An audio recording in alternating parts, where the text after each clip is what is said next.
जब हमारे घर में किसी बच्चे का जन्म होता है उसके बाद हम उसका नामकरण करते हैं, है ना। उसी तरह से जन्माष्टमी के 6 दिन बाद भगवान श्री कृष्ण का भी नामकरण किया जाता है।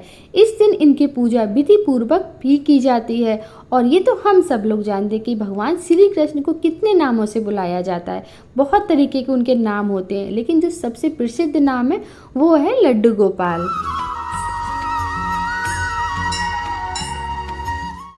तो दोस्तों, आज की इस वीडियो में हम आपको बताने वाले हैं श्री कृष्ण का नाम लड्डू गोपाल कैसे पड़ा था। तो प्लीज़ वीडियो को पूरा देखिएगा। वीडियो पसंद आने पर वीडियो को लाइक करना बिल्कुल भी मत भूलिएगा। चैनल पर पहली बार आए हैं तो प्लीज़ सब्सक्राइब जरूर करिएगा। हमारे श्री कृष्ण के बहुत सारे नाम होते हैं, है ना।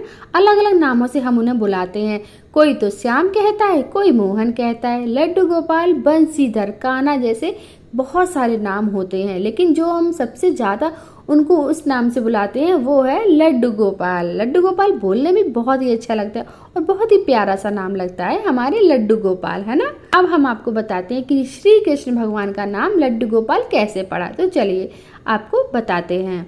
ब्रजभूमि में भगवान श्री कृष्ण के एक परम भक्त कुंभन दास रहते थे। कुंभन दास का एक पुत्र रघुनंदन भी था।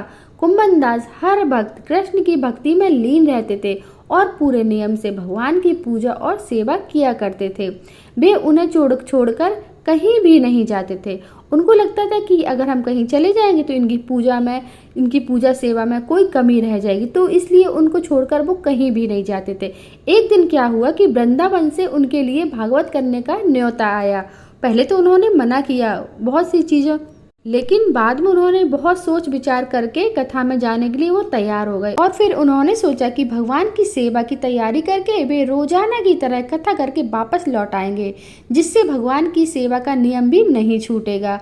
उन्होंने अपने पुत्र को समझाया कि देखो, मैं भोग तैयार कर चुका हूँ, तुम्हें बस ठाकुर जी को भोग लगा देना है। इसके बाद वह वहाँ से चले गए। अब क्या हुआ कि कुंभन दास के पुत्र रघुनंदन ने भोजन की थाली कृष्ण के सामने रखी और सरल मन से आग्रह किया कि ठाकुर जी आओ और भोग लगाओ। उनके बाल मन में यह छवि थी, मतलब कि रघुनंदन के मन में यह छवि थी, जैसे हम लोग भोजन करते हैं, थाली निकालते हैं, फिर खाना खाते हैं, उसी तरह से हमारे जो श्री कृष्ण भगवान है वो भी आएंगे और भोग लगाएंगे। ये एक बाल के मन में छवि थी। उसने बार बार आग्रह किया, लेकिन भोजन तो वैसे की वैसे ही रखा रहा। अब रघुनंदन जो था वो उदास हो गया और रोते हुए पुकारा कि हे कृष्ण आओ भोग लगाओ। रघुनंदन बहुत उदास हो गया और उसने रोते हुए पुकारा कि आओ ना श्री कृष्ण भगवान भोग लगाओ। और कहते हैं ना कि जो सच्चे मन से भगवान को पुकारता है तो भगवान को तो आना ही पड़ता है।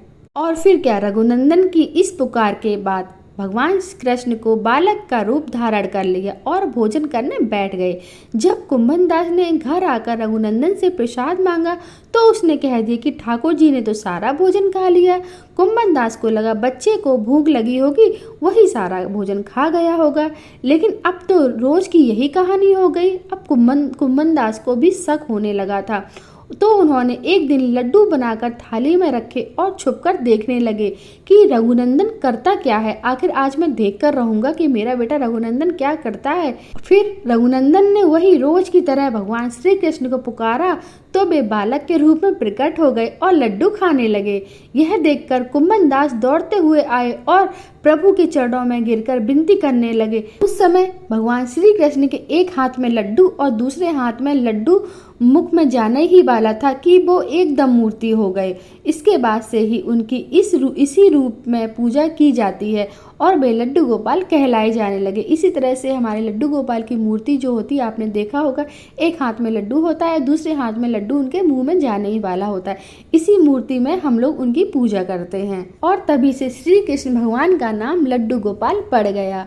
कहते हैं ना, जो सच्ची भक्ति भावना से भगवान को याद करता है, भगवान उसके सामने जरूर प्रकट होते हैं। तो इस तरह से श्री कृष्ण भगवान का नाम लड्डू गोपाल पड़ गया। तो वीडियो पसंद आया है तो प्लीज लाइक करना और कमेंट बॉक्स में राधे राधे जरूर लिखना।